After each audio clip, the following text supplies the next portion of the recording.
दानियाल सारा से कहता है कि अब आपको किसी भी बात से परेशान होने की ज़रूरत नहीं है। अब मैं आपका हर चीज़ में साथ देने वाला हूँ, इसलिए किसी से आपको नहीं डरना है। जिसको सुनकर आप देखेंगे कि वो काफ़ी ज़्यादा तसल्ली में आ जाती है और कहती है कि मुझे आज तक ये सपोर्ट अपने बाप के अलावा किसी से नहीं मिली है। जिसको देख के मैं बहुत हैरान हो रही हूँ कि आखिर ऐसा भी हो सकता है। दूसरी तरफ आप देखेंगे कि जैसे ही वो अपनी माँ को बता देती है दानियाल के बारे में सारी बातें, तो उसकी माँ काफ़ी ज़्यादा खुश होती है और कहती है कि जितनी जल्दी हो सके बस समझो कि मैं तुम्हारा रिश्ता उधर कर दूंगी। मुझे ये बहुत बड़ी टेंशन है मेरे ऊपर, मुझे समझ नहीं आ रही कि मैं क्या करूं, क्योंकि मेरी तबीयत अक्सर ख़राब रहती है और मेरी ज़िंदगी का कोई भरोसा नहीं है कि कब कहाँ ख़त्म हो जाए, इसलिए काफ़ी ज़्यादा परेशान हूँ मैं। जिसको सुनकर आप देखेंगे कि सारा कहती है कि नहीं ऐसी बात नहीं है, मैं आपको यहाँ पे एक पल नहीं रहने दूंगी, अगर मैं जाती भी हूँ तो आपको साथ लेकर जाऊंगी। आगे से आप देखेंगे कि वो कहती है नहीं बेटा ऐसे तो नहीं तुम कर सकती हो, तुम्हें अपने ससुराल में अपने घर को बनाना है। जिसको सुनकर आप देखेंगे वो कहती है कि दानियाल सर से पहले ही मेरी बात हो चुकी है, बल्कि उन्होंने मुझे खुद कहा है ये बात का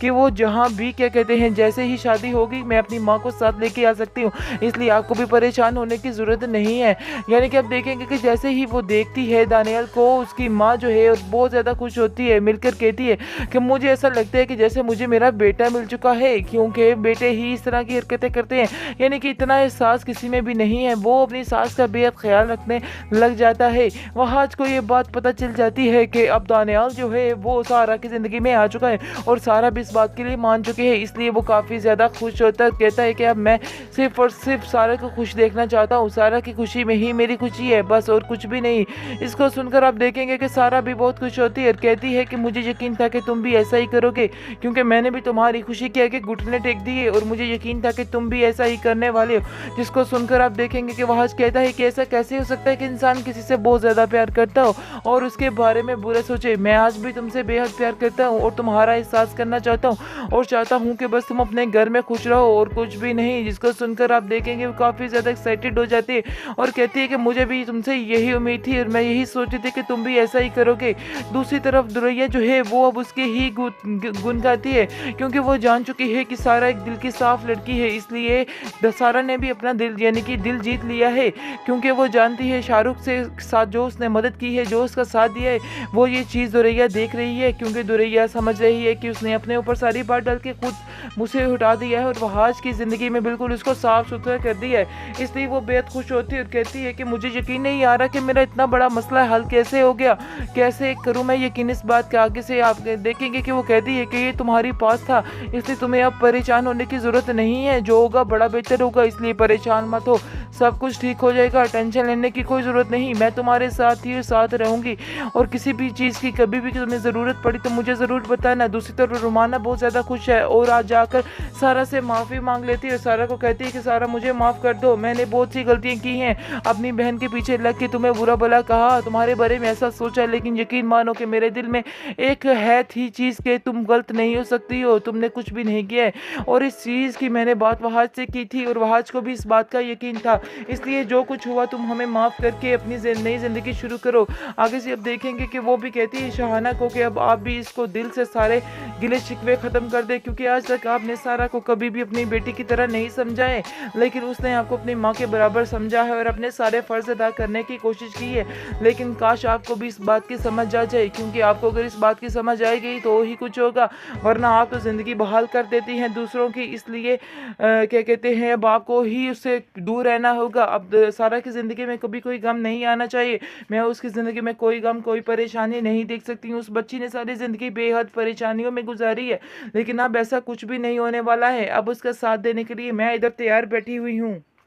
जी अब पता चल चुका है सारा को शाहरुख के बारे में, तो वो सुन के बहुत ज़्यादा शॉक्ड होती है और कहती है कि तुमने मुझे बताया क्यों नहीं, तुम मुझे बताती तो मैं इस बात का कोई हल निकालती। मैं मानती हूँ कि तुम्हारी गलती है थी, लेकिन तुम्हारी गलती से ज़्यादा इस लड़के की गलती थी, लेकिन तुमने बिल्कुल भी किसी को बिनक नहीं पड़ने दी है, मुझे इस बात का बेहद अफसोस है। जिसको सुनकर आप देखेंगे कि कहती है दुरैया कि मैं इतनी बुरी रही तुम्हारे साथ, तो इतना बुरा तुम्हारे साथ कर करती रही, लेकिन मुझे यकीन नहीं आ रहा कि कैसे तुम फिर भी मेरा साथ दे रही हो और मेरा साथ देने को तैयार हो। जिसको सुनकर आप देखेंगे कि सारा कहती है कि मेरी तरबियत मेरी माँ ने बहुत अच्छे तरीके से की है और मैं रिश्ते निभाना बखूबी जानती हूँ, इसलिए तुम फिक्र मत करो, जो होगा बहुत ही बेहतर होगा और मैं सारा कुछ बड़े अच्छे तरीके से हैंडल कर लूँगी, तुम्हें बिल्कुल भी परेशान होने की ज़रूरत नहीं है। इसको सुनकर आप देखेंगे कि दुरैया काफ़ी तसल्ली में आ जाती है और कहती है कि मुझे तुम्हारी बहुत ज़्यादा सपोर्ट मिल चुकी है और मैं यकीन मानो कि सोच भी नहीं सकती थी कि कोई मेरा इस तरह से साथ देगा, लेकिन तुम्हें ऐसे देख के बहुत ज़्यादा सुकून मिला है। क्या तुम मेरी पुरानी सारी खताओं को माफ़ कर सकती हो? जिसको सुनकर आप देखेंगे कि वो कहती है कि हाँ, क्यों नहीं, मैंने तुम्हें माफ़ किया, इसलिए तो तुम्हारा साथ देने को तैयार हो गई हूँ। अगर मेरे दिल में ज़रा सी भी कोई बात होती तो मैं कभी भी तुम्हारा साथ ना देती। आप देखेंगे कि जिस तरह से शाहरुख से लड़ने के लिए ये सारा तैयार हो चुकी है, ये सिर्फ़ और सिर्फ़ दानियाल का कमाल है, दानियाल की सपोर्ट है, क्योंकि दानियाल ने उसे इस काबिल बना दिया है, उसका ब्रेन वॉश कर दिया है कि वो हर कदम पर उसका साथ ज़रूर देगा। इसलिए आप देखेंगे जी, वो उसका साथ देगा और वो हर जंग लड़ जाएगी और सब कुछ अब सामने आ ही जाएगा। वैसे दूसरी तरफ तो सरफराज सिर्फ़ और सिर्फ़ अपनी हरकतों की वजह से ही अपनी जान से हाथ धो बैठा और शीना ने अपने साथ-साथ उसकी जान भी ले ली।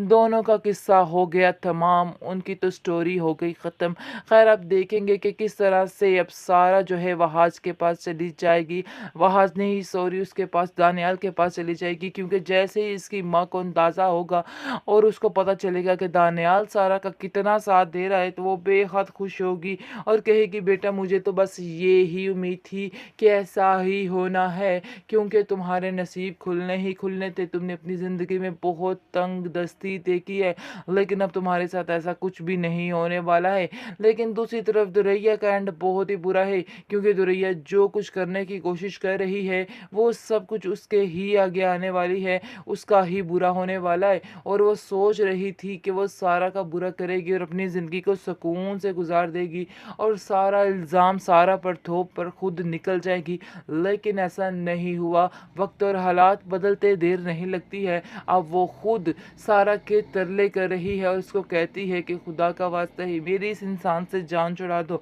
मैं इससे शदीद तंग आ चुकी हूँ, क्योंकि इसने मुझे बहुत ज़्यादा परेशान किया हुआ है। जिसको सुनकर आप देखेंगे कि वो कहती है कि तुम फिक्र मत करो, तुम मेरी बहन हो और ये जिम्मेदारी अब मेरे ऊपर छोड़ दो, बस तुम अपने रिश्ते को अच्छे तरीके से निभाती रहो। जिसको सुनकर आप देखेंगे कि दुरैया कहती है कि मैं भी अपने रिश्ते को बड़े अच्छे तरीके से निभाना चाहती थी, लेकिन मुझे तो पता ही नहीं था कि आखिर ऐसा हो जाएगा, ये टेंशन भी मेरे गले पड़ जाएगी, इसलिए अब मुझे समझ नहीं आ रही है कि मैं आखिर करूँ तो क्या करूँ। जिसकी वजह से आप देखेंगे कि वो उसको तसल्ली देती है और कहती है कि तुम्हें अभी किसी से किसी बात का कोई जिक्र नहीं करना है, इस तरह से तुम्हारे रिश्ते पर फ़र्क काफ़ी पड़ सकता है, इसलिए अब जो मैं करना चाह रही हूँ मुझे वही करने दो, तुम्हें परेशान होने की बिल्कुल भी ज़रूरत नहीं है, मैं तुम्हारे साथ ही साथ हूँ और हमेशा रहूँगी। दुरैया बहुत ज़्यादा खुश है कि अब उसको एक नई कंपनी मिल चुकी है और नया साथ मिल चुका है। वो सोचती है इतना कुछ करने के बावजूद उसने उसका भरपूर साथ दिया।